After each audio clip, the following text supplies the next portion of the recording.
Hallelujah. Amen. I want to assure you of the ministry for 30 minutes so that you can get prepared for tomorrow's service. Amen. Sit down. I preached a wedding 3 weeks ago.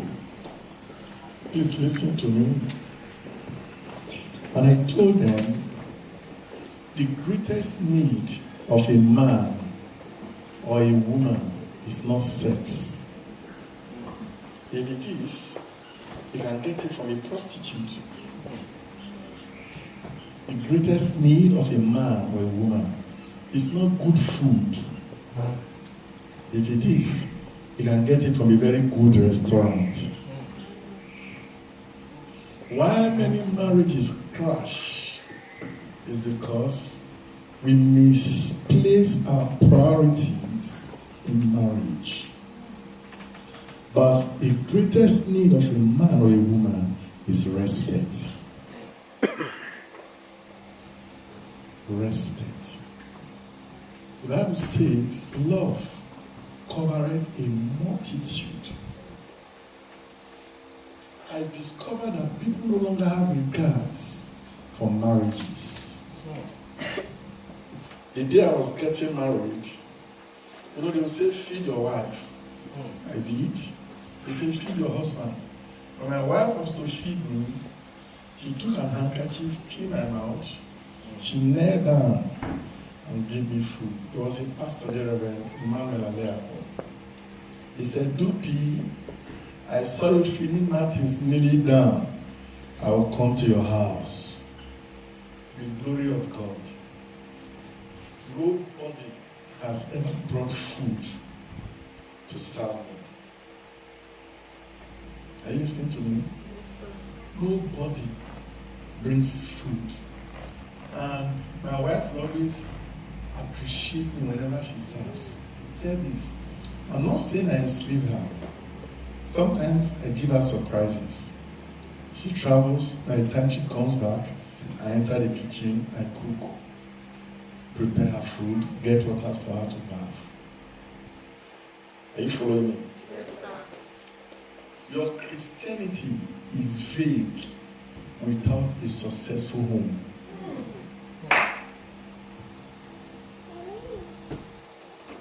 It doesn't matter the tongues you speak. It doesn't take you anything to keep your spouse. Sir, in those days, when things were very bad for us, when I go to the market, Idimota, maybe I pass Lagos, I'm coming back, I'll branch market. I'll buy brown. How much was brown? 35 naira. I'll buy pint, 20 naira. I'll bring it to my wife. When I give it to her, I say, hey, Daddy, thank you. You are the best husband on earth. Little things. If I go out... Where is my wife? Amen.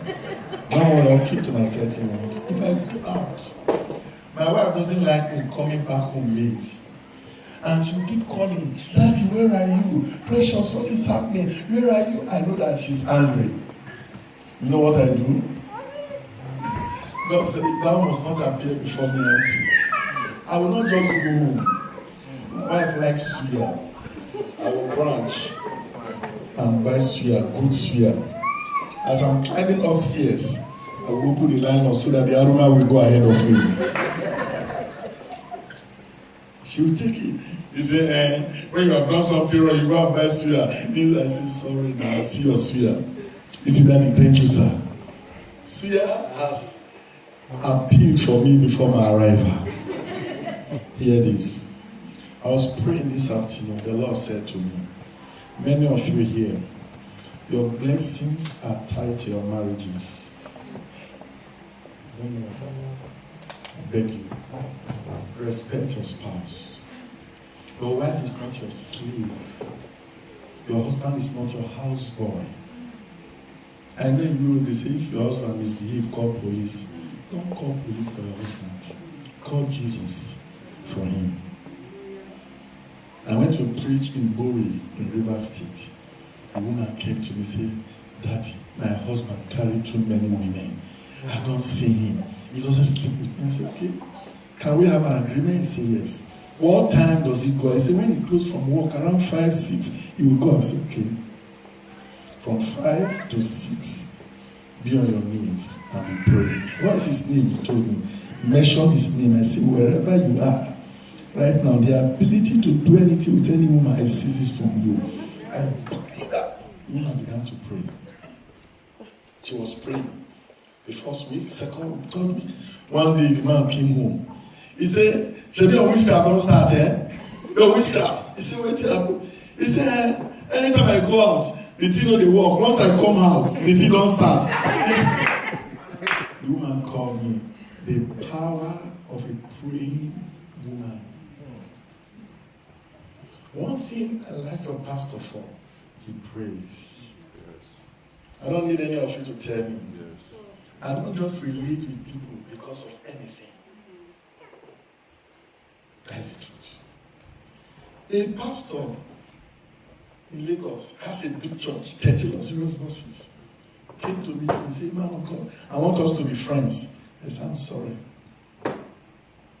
We can't. When something happens, he said, send your bank account. I said, me, God forbid. I like money, but not to the detriment of my soul. So please, I beg you, men, women, respect your home. Let's stop there. I have good news to share with you. You know, this thing, cracking impossible, I have been praying. I had a very big challenge since last month, man of God. I couldn't even tell you. I have been praying and praying. My son's wife was pregnant. They said the baby breached. We've tried and tried. They said they will operate her. So, and my son, you know, is very succulent. You know, this, and the butter of this now, God forgive us. He said, Daddy, I can't sign for the operation. Daddy, come and sign. I said, you can't sign. Don't give me one belly, go sign. He said, Daddy, I won't sign. I said, okay. Last Sunday, we had a program which I'll be doing here tomorrow. Enthronement. God said He was going to enthrone people. Whatever be the difficulty you have been going through for years, He will enthrone you above it. Sir, I came out. Amen. I did something crazy. I sowed a seed that tears my heart. So why did I sow that seed? I said, if this girl go for operation, she told me anytime she dream, the operator, she see herself dying. I said, God. And I so love her. So I'm sowing this seed for her. Amen. Amen. To the glory of God, around 5 a.m. this morning, they called me. She put to bed normally. Praise God. You know what happened? Before I left her, she went to the hospital. She said, the baby is breached. I went to her. I put my hands. I said, when I come back, I'll come and see your baby. You know, the rule of my house, I don't get any girl. So boys. And when I see fine girls, I'm so jealous. I say, God, what do I do? My son started, the first one boy. So when this one was pregnant, I refused to go and do scan. They were scared. So today, when they say, I said, boy, okay, they say, girl. I say, praise God.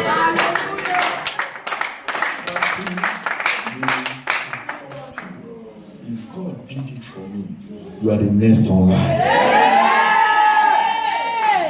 All right.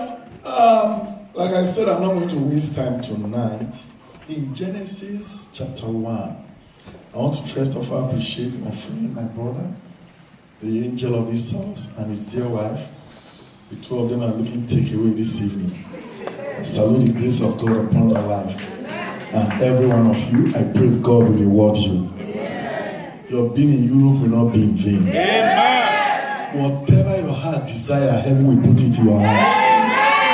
What men takes 10, 20 years to achieve, God will deliver it to you in 1 year. In the name of Jesus. Thank you so much, man of God. Tonight, we are looking at cracking the impossible, but from a different perspective. Walking in the strength of God.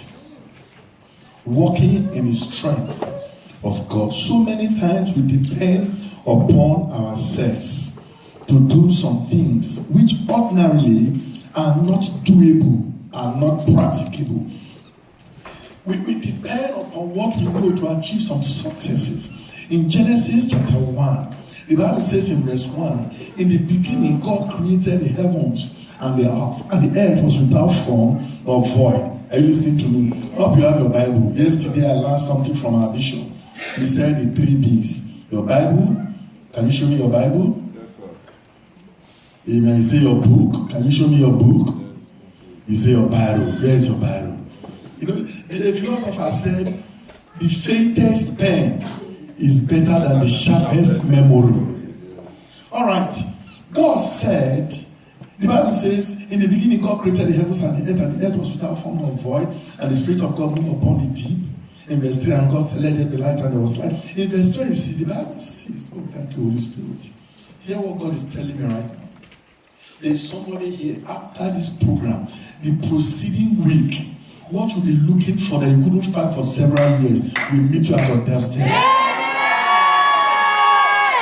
And God said, let us make man our own image after our likeness, and let man have dominion over the fish of the sea, over everything that fly upon the air, over everything that created. And God created everything. Hear this. In Genesis chapter 2, verse 7. Oh, thank you, Holy Spirit. Hear what God is telling me. There's someone here. All the people you have attended to, they have turned their back against you. God said I should tell you, He's giving you a new beginning. He's giving you a new beginning. Now, in Genesis chapter 2, verse 7, the Bible says, and the Lord God formed man. Oh, thank you, Jesus. From the dust of the earth, and He breathed the breath of life into the nostril of man. And man became what? Man became what? A living soul. So, invariably, the life we are living, it is not the life that came to be by the spoken word. It is the life that was formed by God's effort, and He imparted His nature Himself into us. So, if it is true that God cannot fail, it is true that you cannot fail. If it is true that with God there is no impossibility, with you there is no impossibility. So in Genesis chapter 3, man fell, and in verse 15 God said, the seed of the woman will arise, he will bruise the head of the serpent, and the serpent will bruise his heel. And in Genesis chapter 4, Cain and Abel came to play. Cain killed Abel. Trouble started. That was where trouble started. But look at what Genesis chapter 6 verse 8 says. He said, but Noah found grace. Can I interpret that scripture to you? What is that grace? It is not grace for riches. God imputed His strength upon Noah for a particular assignment. Sir, I've been praying this morning. The Lord told me something that is amazing. There's somebody that is in this place or is coming to this place. God said He's going to use the person as a specimen of blessing. As I'm talking, it might not even have what it takes to be noticed. He said miraculously, overnight, He's going to turn your situation around. Amen. I am telling. So there's somebody here. God is going to make you a well of words. In 2006, I met a young boy. It's my son. I was posted to that church.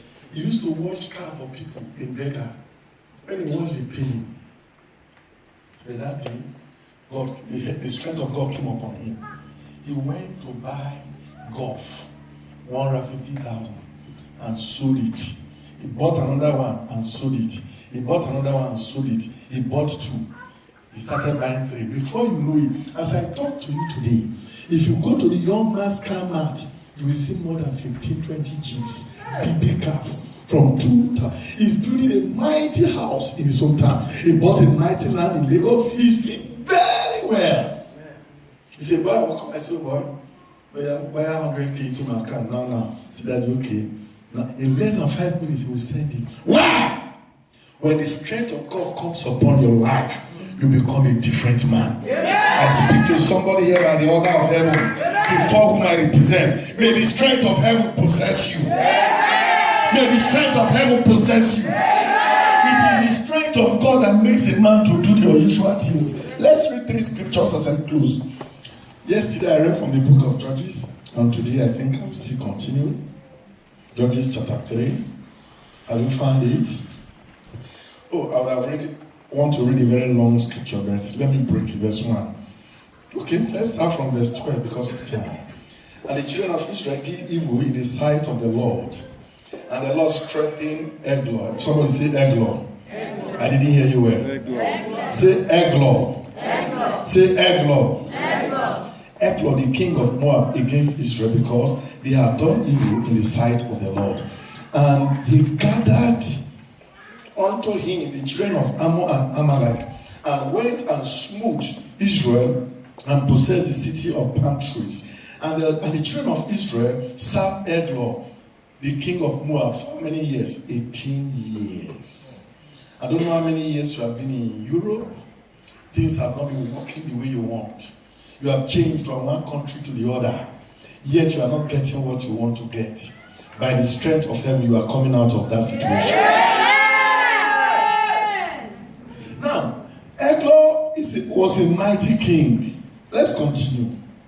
But when the children of Israel cried unto the Lord raised them up a deliverer by name Ehud, by the son of Gera, a Benjamite, a man left-handed, and by him the children of Israel sent present unto Eglon, the king of Moab, and Ehud made him a dagger, which had 2 edges of a cubit length, and he did guard it under his raiment upon his right hand. And he brought the present unto Eglon, king of Moab, and Eglon was a very fat man.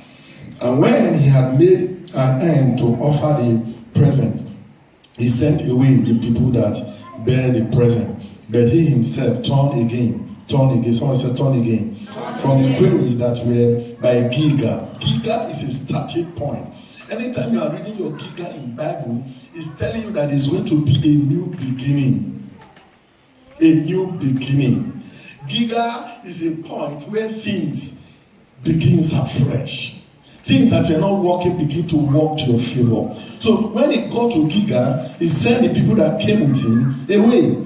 And he said, for the Lord has given me a special message to the king. I have to go back. And he went back, and Ehud came unto him and said, and he was sitting in the summer parlor, which he had for himself alone. And he said, I have a message from God unto thee, the king. And he arose out of his seat, and he would put, let's stop there because of time. This young man, they used to send him every month to carry tribute to King Eglon, because the children of Israel were serving Eglon. Can I shock somebody here? Whether you like it or not, every family have an Eglon. They have somebody in the realm of the spirit that while you are progressing, they are sapping it from you in the spirit. There are people you labor and labor, you don't see anything. There are people, all your efforts, it's not that you are not intelligent, it's not that you are not brilliant, but there is nothing to avail for it. There is an Eglon in the realm of the spirit that is collecting all those things from the people. So Eglon was taking everything from the children of Israel. But this fateful day, God raised a man by his strength called Ehud. Ehud was a left-handed man. I want to explain that. Left-handed people are easily underrated, but easily provoked. Left-handed people, we insult them. You left hand, get out. They are easily provoked. When he was going, he took a dagger and tied the dagger in his thigh, used his cloth to cover him. And he went there, when they finished offering everything, they were going. He told the people he came, he said, all of you should go. From this Gilgal to our place is very easy to get to. Go and come in. He went to the king and told the king, God has given me a secret message. Tonight, Heaven is giving you a secret message to your enemies.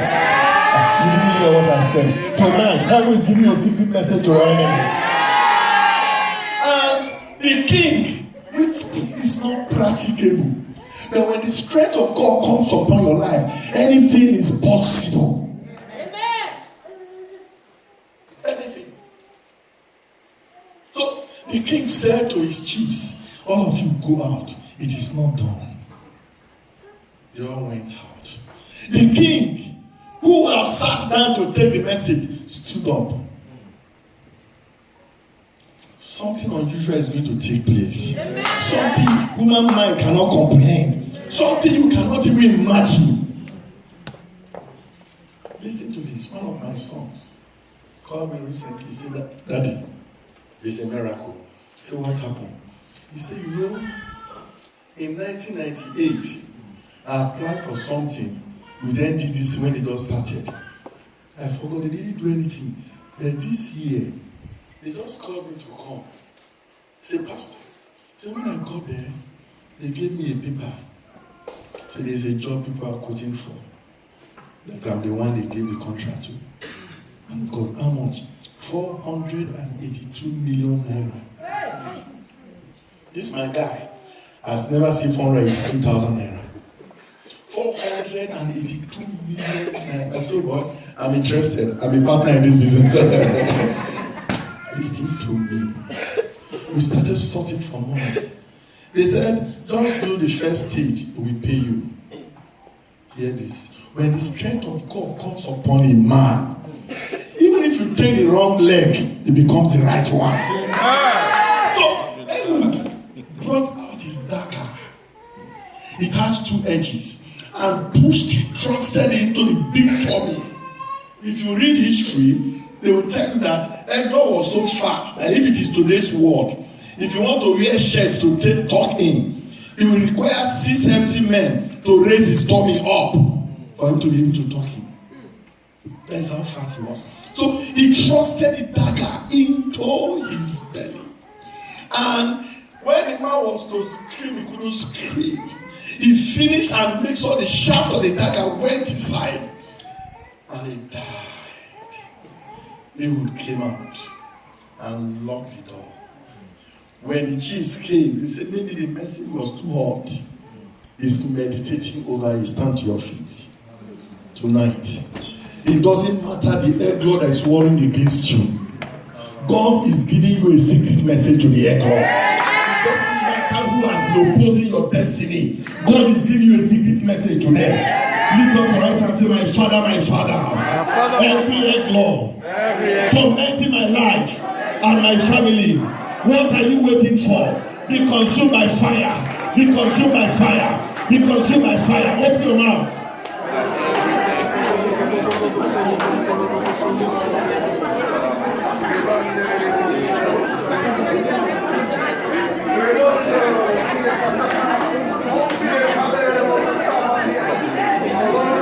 The strength of God came upon Ehud. In Jesus' name, we are prayed. Clap for Jesus and take your seat.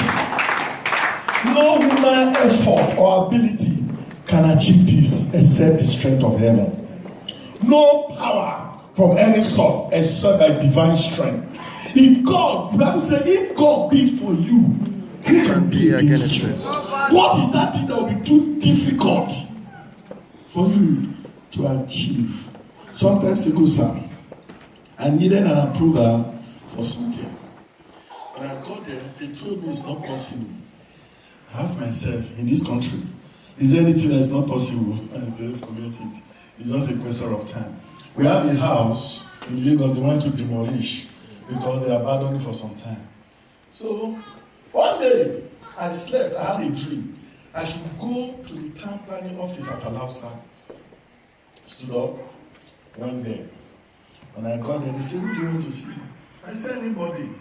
I just want to greet some few people. And then, when the strength of God comes upon you, it gives you wisdom.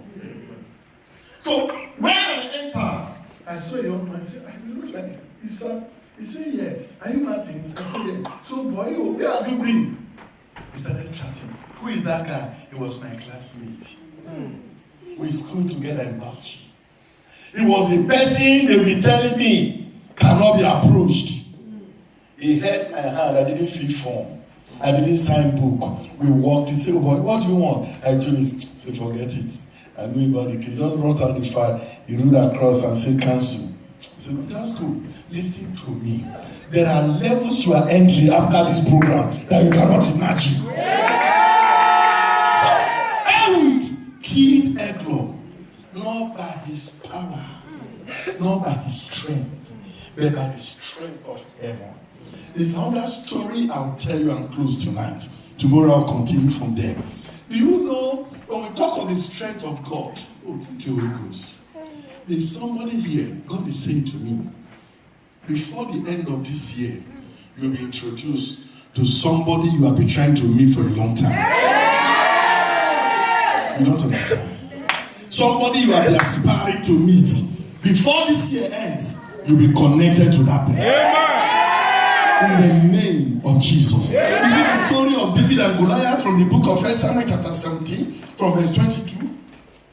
Who is David, taken boy, small boy, to have been able to kill a mighty Goliath? Is it by his strength? When the strength of heaven came upon David, David became an extraordinary man. David was able to do what he did because God was strongly behind him. When God is with you, there is nothing anybody can do to pull you down.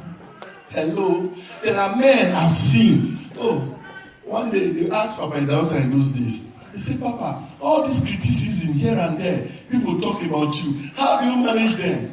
He said, "Are people criticizing me?" He said, "I don't hear." Amen. In my philosophy, I perform better when I'm being criticized. I do better when people are opposing me. I use it as wings to fly. So you keep saying what you are saying. Oh boy, I'm rising higher from today. Anyone that the devil has given an assignment to pull you down, you use their shoulder to rise higher. If you believe I let your amen be the loudest.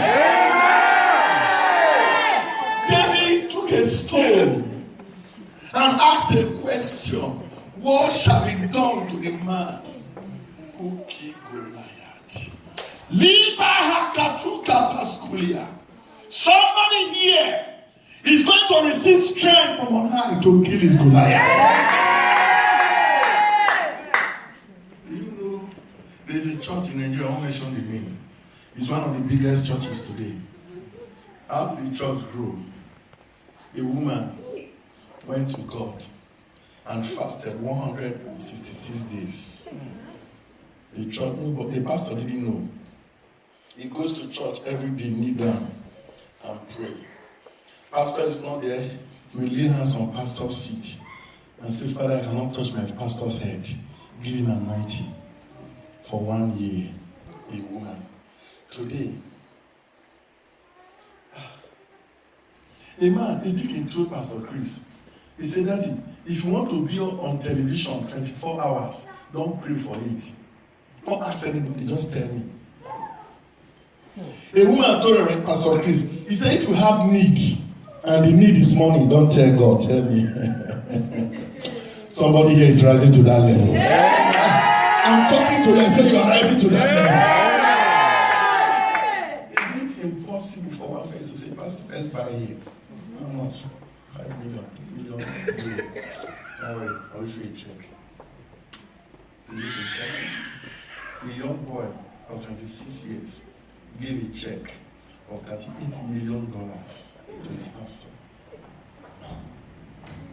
You don't get to that, so you are getting there. Yeah. If you believe and say amen, you are getting there.